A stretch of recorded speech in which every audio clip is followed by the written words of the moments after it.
Hey y'all, welcome back to my channel. It's your girl Alante, and I am reading The Black Woman's Guide to Understanding the Black Man. Because if you're like me, you don't really understand him, okay? Let me relax. It's not that I don't understand black men. I don't understand how to be there for a black man in America the way I thought I did. Because I feel like with every failed relationship, I learn a little bit more about myself and I learn more about the world around me. And it's like, okay, I am clearly missing something here when it comes to understanding black men. And I thought because I have 3 brothers, a host of cousins, a dad, uncles, that I had a good understanding of men. But it is totally different in romantic relationships. And your girl wants to have a successful marriage. I want to be a great wife. I want to be a great mother.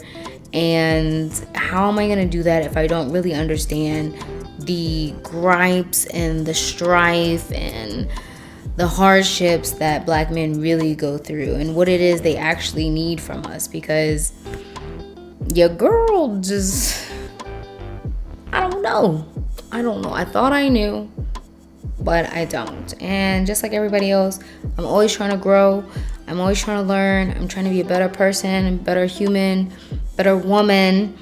And yeah, but how do I do that without gaining knowledge, right? So here I am, trying to learn more, trying to understand the black man. Okay, that's what I'm trying to do. I'm trying to understand because I don't understand why we're so disjointed and so disconnected. And I want to help where I can. And yeah, if this helps other women get to understand black men better and helps other black men understand themselves better, then this is what I'm gonna do. Okay. Anyway, let's dive into it. Chapter 1, Babyhood and Puberty. Adult black men over the age of 40 have similar childhood backgrounds.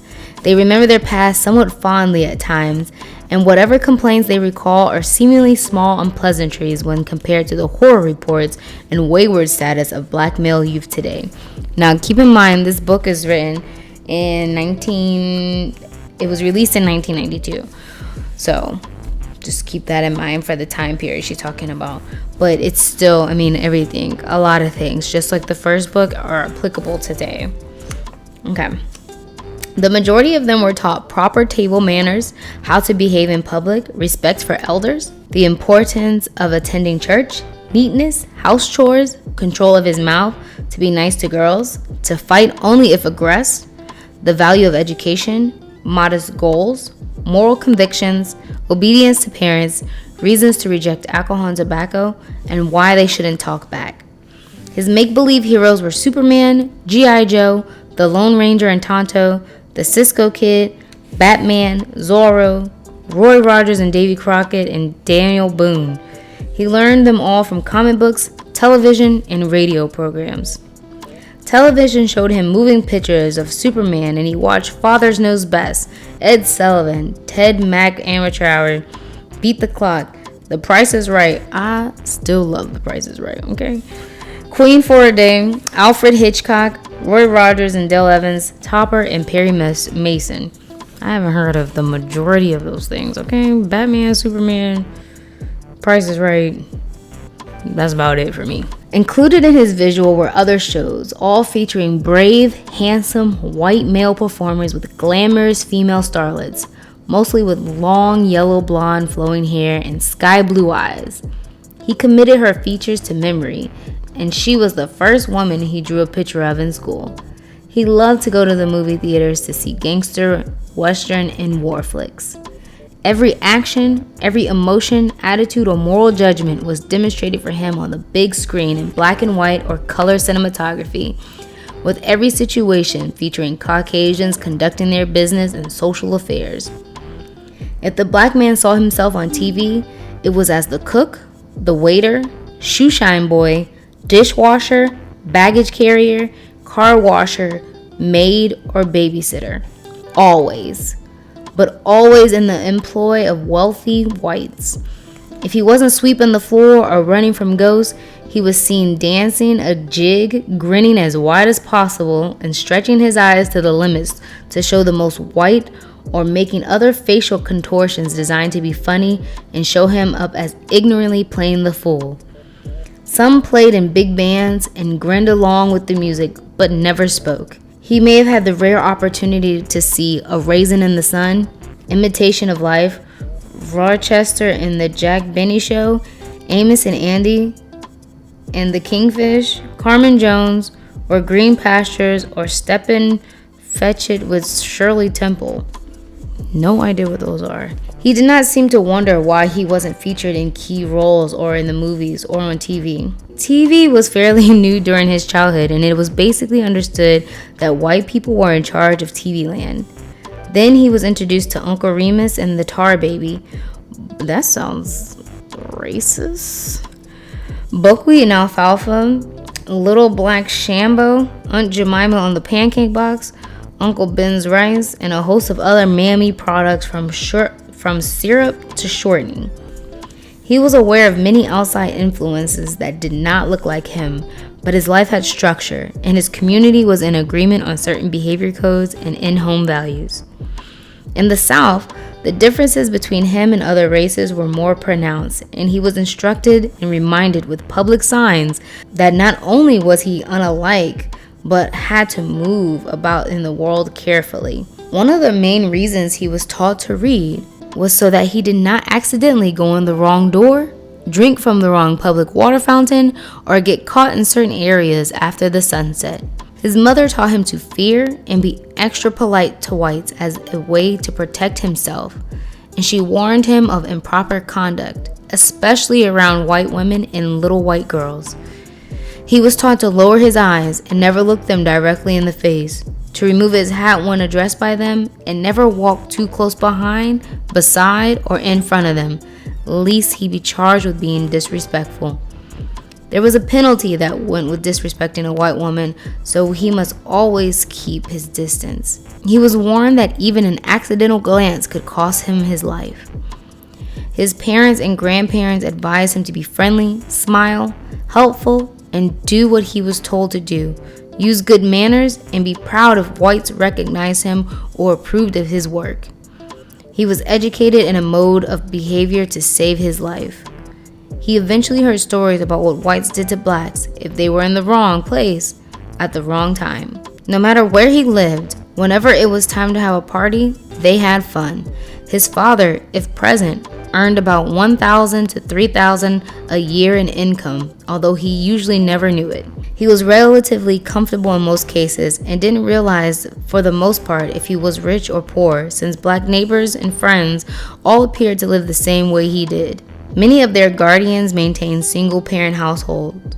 It was not unusual at that time.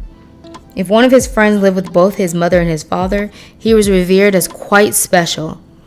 Many of their mothers had men friends who visited, stayed overnight, or lived with them periodically. He was taught to respect his mother's man and referred to him as Mr. So-and-so, and to make few demands on his stand-in father, and he often knew little, if anything, about his own biological daddy.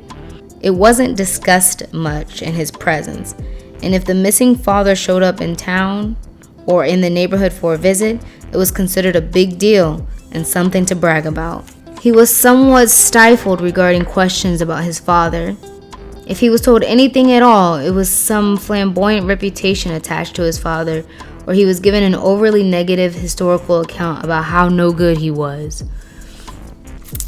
This makes me think of my grandfathers, because I feel like this age she's talking about is around my father's age. So this makes me think of my grandfathers, because I really don't know much about my grandfathers, and that's because my parents didn't know much about their dads, and particularly my dad. His father ended up dying, and he didn't have a relationship with him at all. He didn't grow up with him. He doesn't know much about him, and I can only imagine, like, I wonder if my grandmother said anything about him, if at all. I'm gonna have to ask her. Although when I do ask her questions about her past, she just says, I only tell that to Jesus. Alright, back to the book. Often he witnessed his mother fighting with or being beat up by one of her male friends. He got used to the stale smell of whiskey on Friday and Saturday nights. There was little he could do about it, but it made him dislike these unpredictable, strange men who were too big for him to fight or defend his mother from. Many times, this frustrated anger was directed and blamed on his AWOL father. He later learned to milk his mother's man for spending change or other minute benefits to forget what happened or to stay out of the way when he was visiting. He was also exposed to other elements in his community. He knew a little bit about everybody's business just as they knew about his. Many of these images struck him as exciting and represented fun and freedom topped with money. He would listen hard when the grown-ups talked so he could learn about the fast life and community gossip. If he got caught listening, he could count on getting whooped in the mouth or sent outside of earshot. Much of the reality of life between men and women was kept from him. He learned certain things about sex in whispered conversations among his friends. Getting a kiss was considered a big thing. Grown-ups kept grown-up things out of his face in private. As far as he knew, being a boy wasn't compared to being a girl, other than the fact that he had a weenie, and she had a poontang.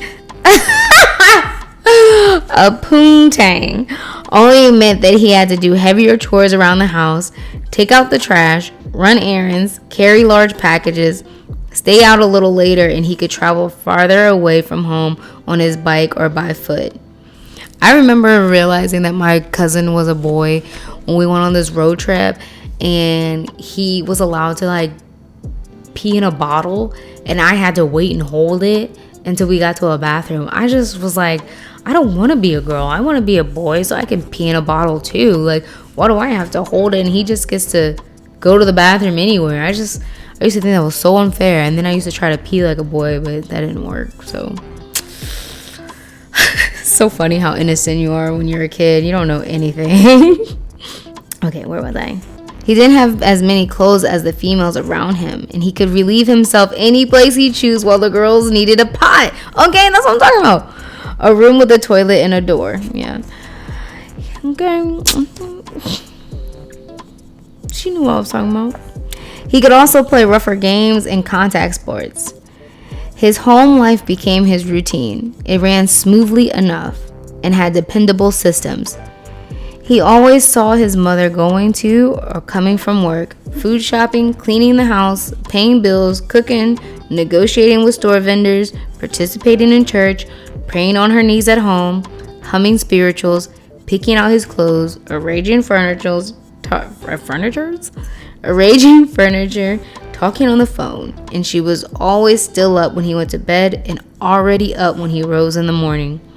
He didn't quite understand how she did all of this, and he wasn't quite sure what he was supposed to do, since it was visibly apparent to him that his mother took care of practically everything, including all his needs.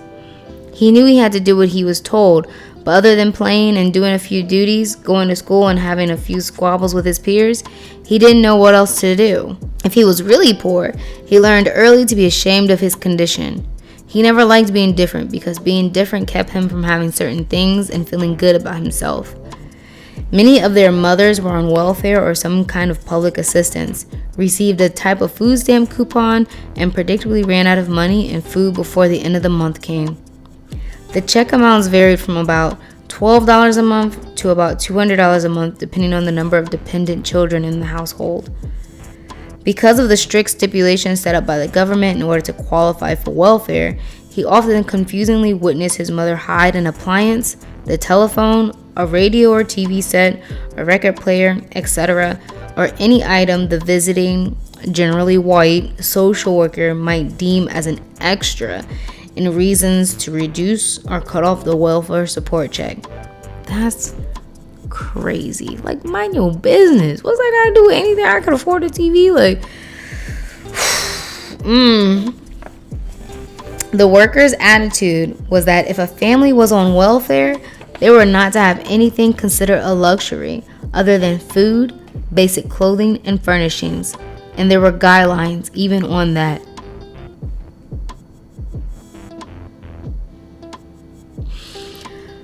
There was a distinct welfare look when a family stopped looking like they were on welfare and they were canceled out of the program. Sometimes his mother had to hide her man, maybe his father, outside the house, under the bed, or in the closet so that the worker would not catch a man in the house. His memories of the shame attached to welfare poverty are not pretty.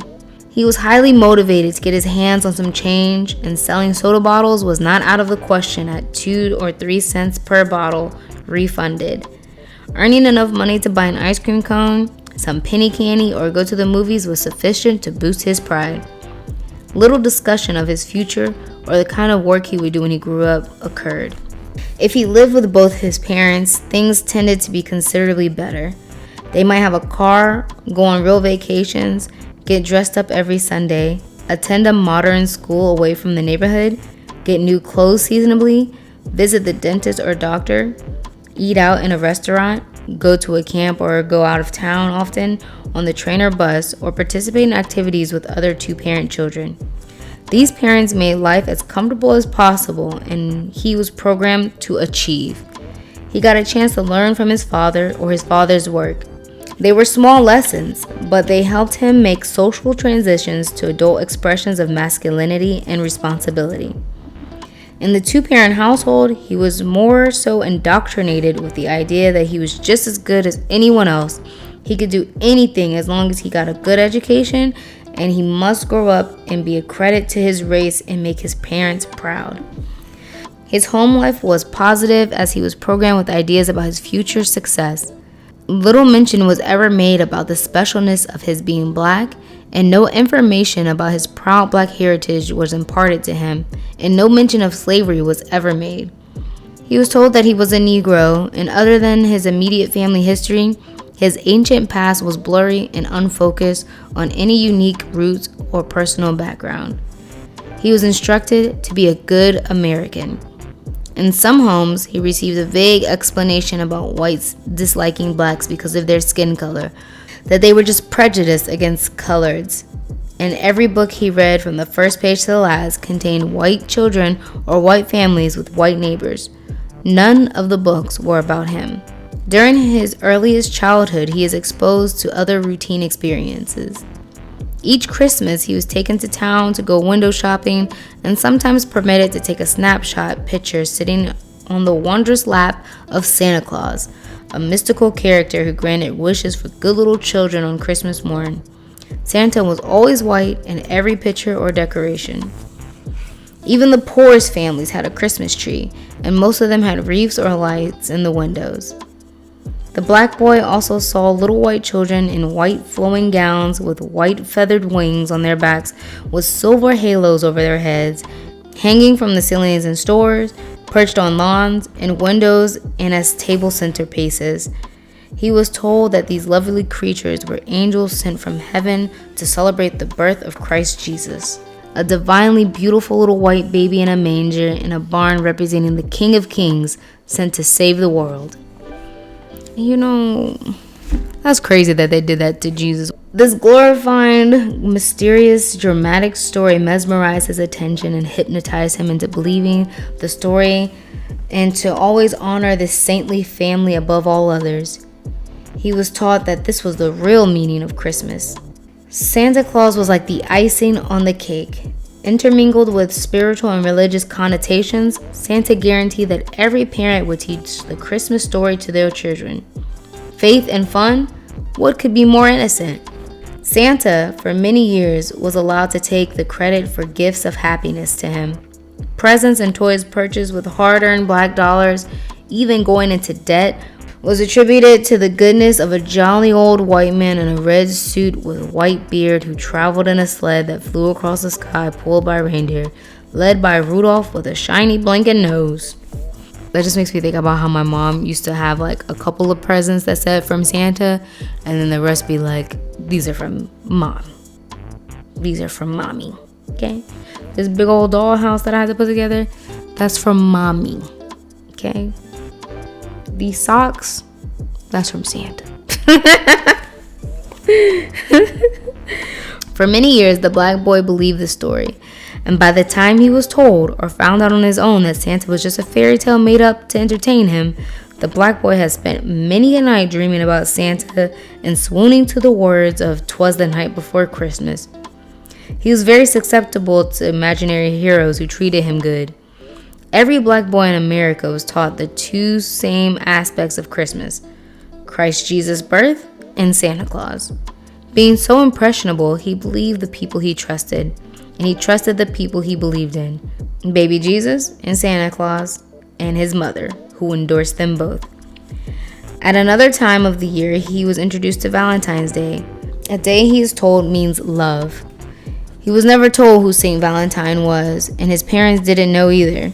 And then there was St. Patrick's Day, a day about a white saint, and a day he was to wear something green to commemorate St. Patrick.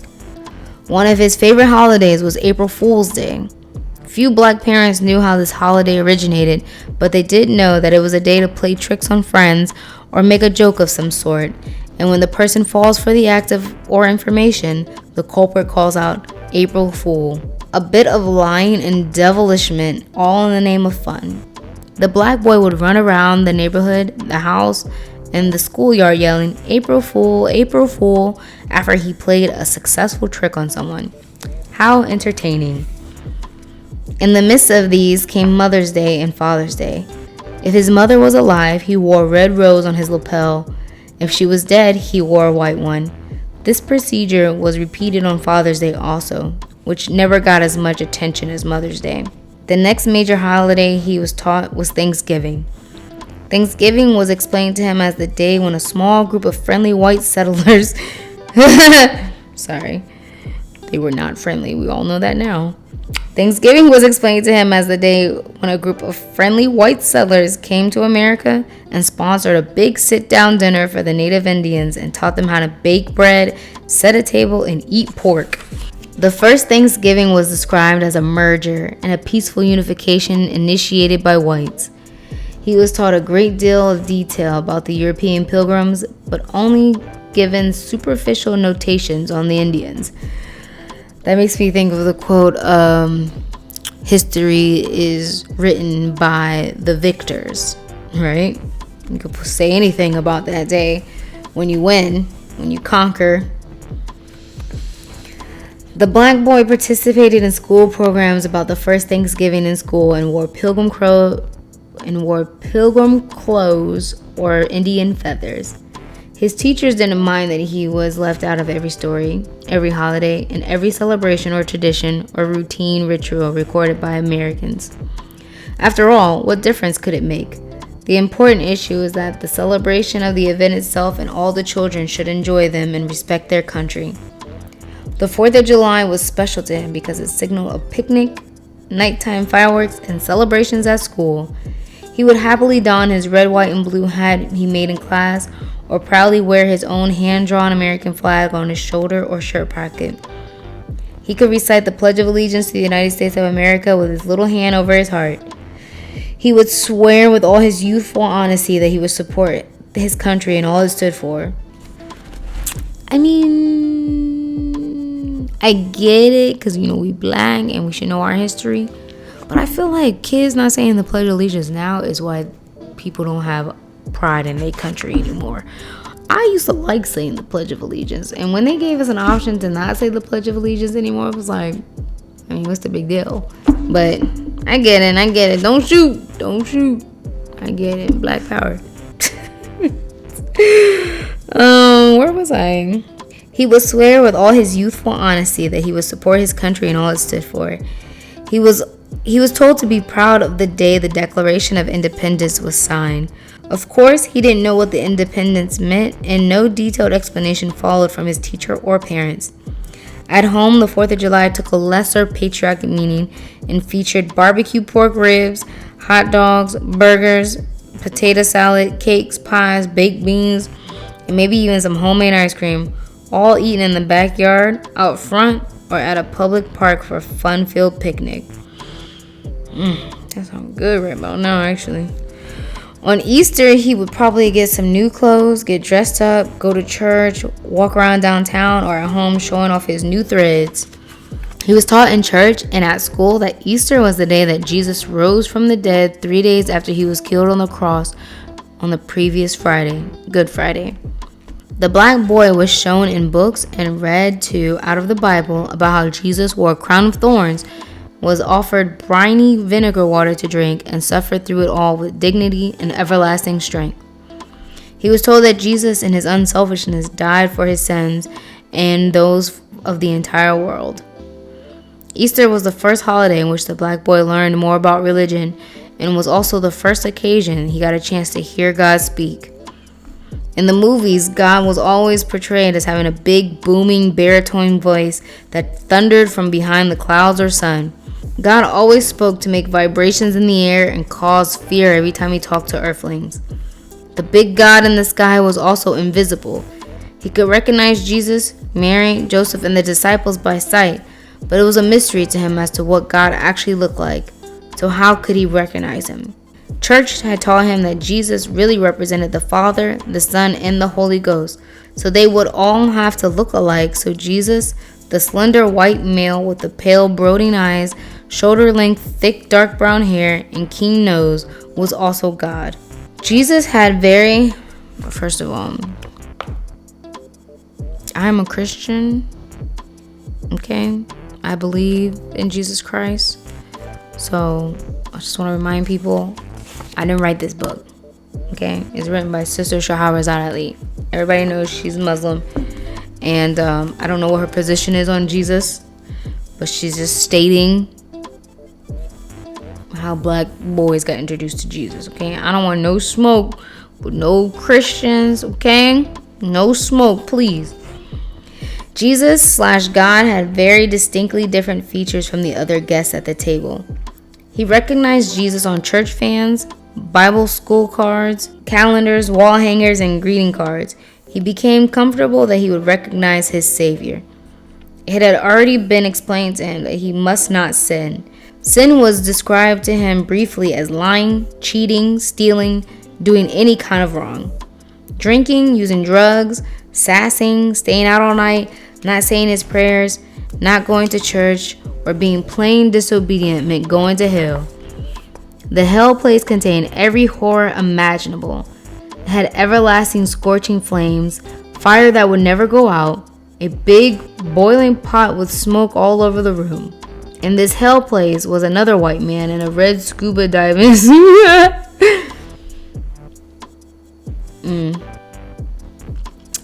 In this hell place was another white man in a red scuba diving type suit with red horns on top of his head.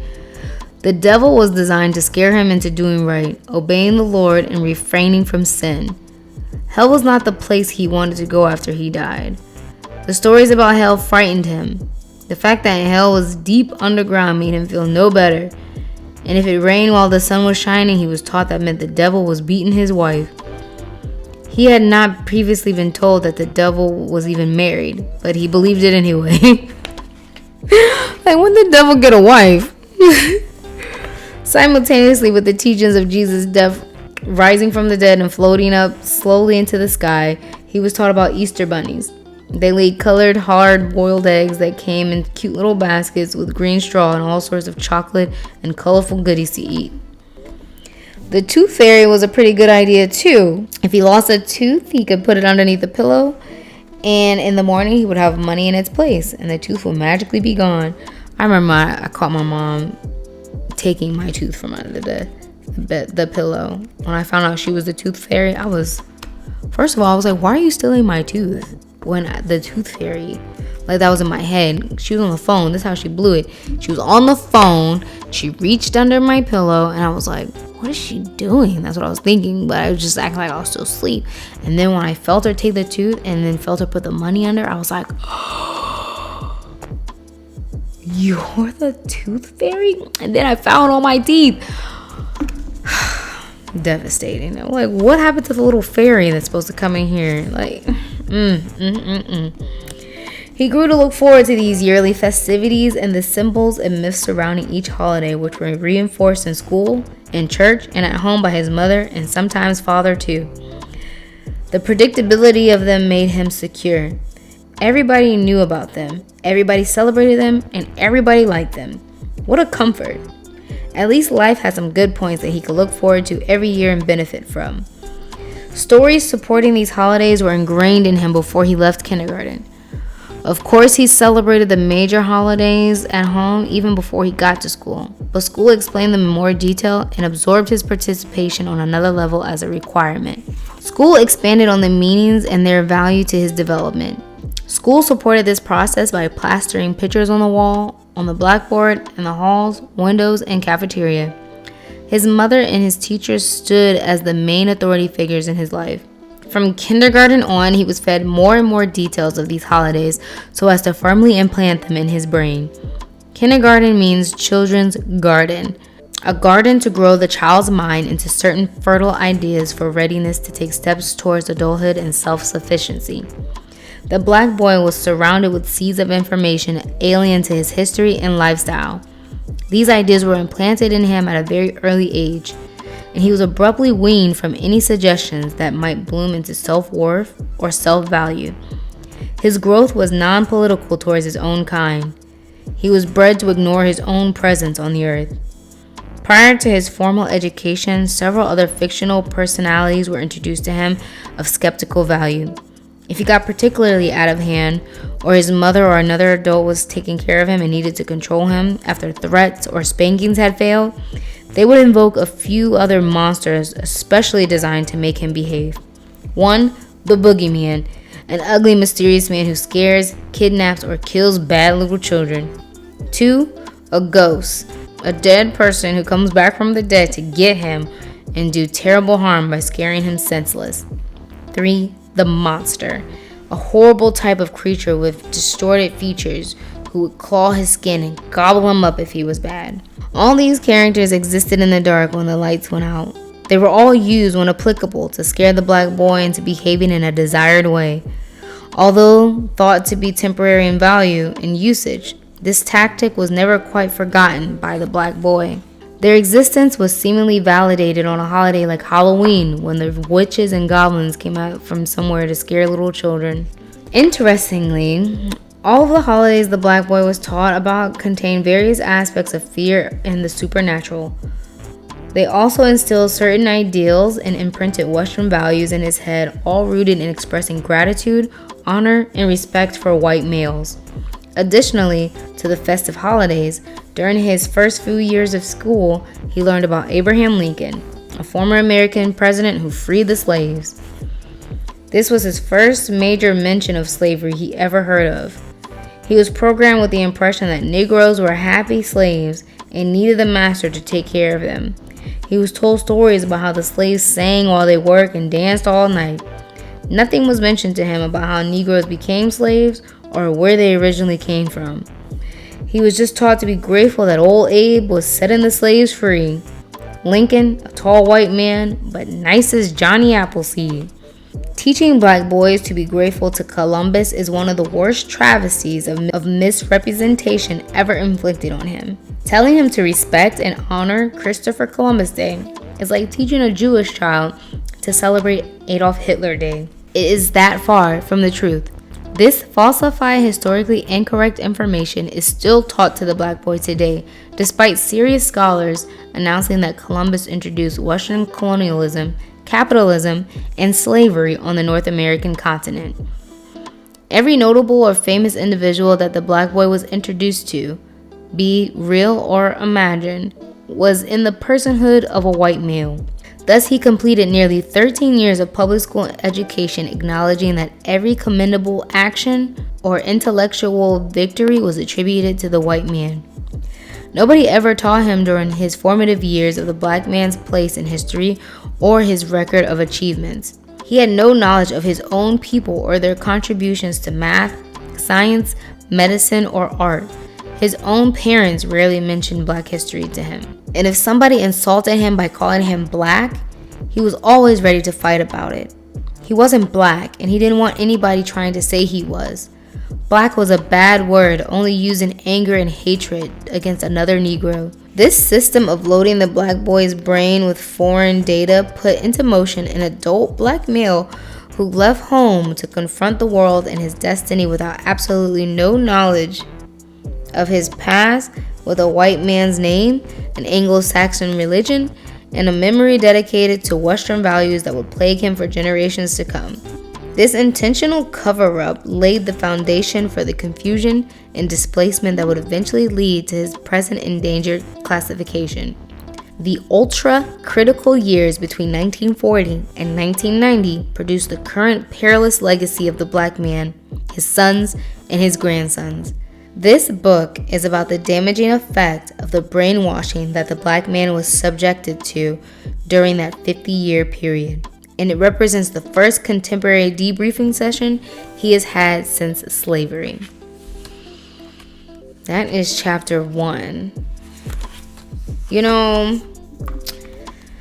I was saying in the beginning of this, this would help me understand black men more in a sense of like my romantic lives, but I feel like this is gonna help me also understand my father more and how he was raised, because like I was saying before, he didn't really know his dad. Like, he didn't know that man at all, really, and it kind of it makes me appreciate my dad's presence more. He's doing the best he can, showing up for me with what he was given and how he was raised and the circumstances he was raised in. So kind of just makes me, just reading this chapter made me just think about like, man, let me call my dad. But what did you guys think? I think that she's on to something with how we are, men and women, programmed straight out of school or while we're in school in our formative years. I mean, I am still hard pressed to really name to you like the accomplishments of black people in history. It's something that I would have to really research and dig in on my own. Like, we talk about the founding fathers, the presidents, the settlers.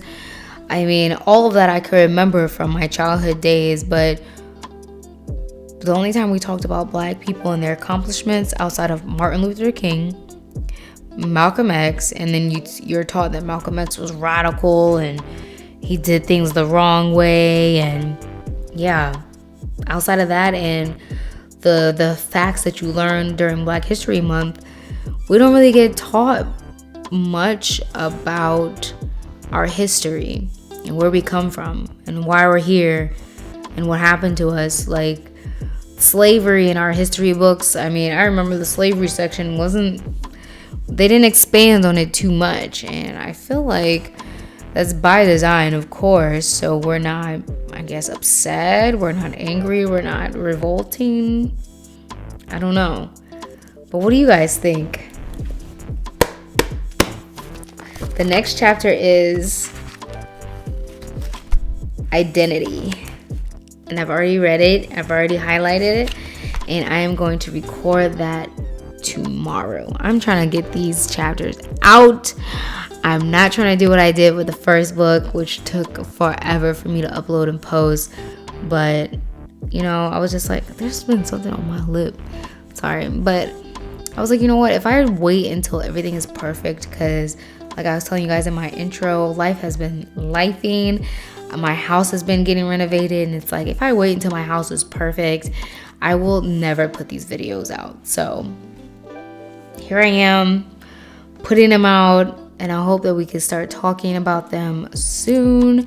I look forward to seeing the comments and discussions on this. And I look forward to seeing you guys in the next chapter. Okay, bye.